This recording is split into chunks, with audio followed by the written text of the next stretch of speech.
mistake that most guys will make with training back. They think the wider the grip, especially with pull downs and chins, the wider the grip, the more V-taper, the more lats. Actually, the opposite is true.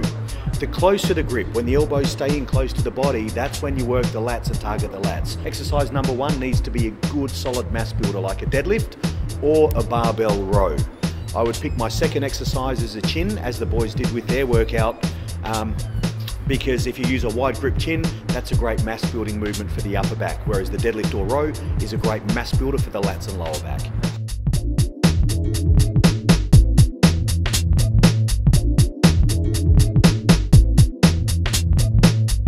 To fully contract the back, whether it's the rhomboids, the traps, the lats, you need to get scapular retraction.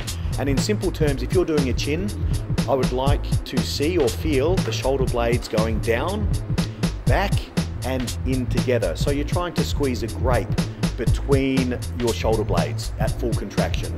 Both Joel and Nathan can both chin with weight. You know, they both go quite heavy with chins.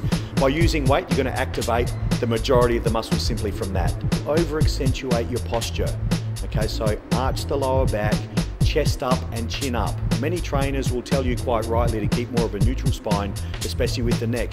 But I find if you do that, you don't tend to get the scapular retraction you're after and activate, all the muscles at the back that you need to. So over accentuate your posture slightly and get great scapular retraction.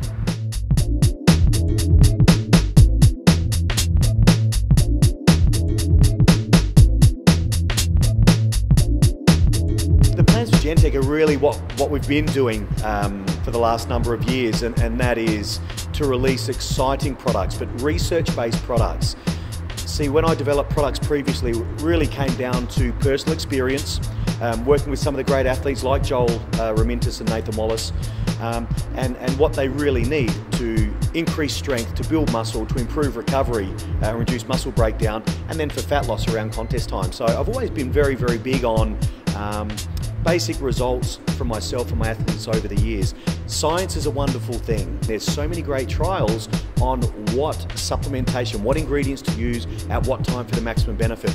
The beautiful thing about that is, being a bodybuilder, really what's coming out via science is what we've done for the last 20 years pretty much, or at least 10 or 15 as elite bodybuilders and strength training athletes. So the future products that Gentech will be releasing, I reference many trials now with a lot of my products. I use the research to back up the effectiveness of the product, but more than anything, I will make effective products to get better results.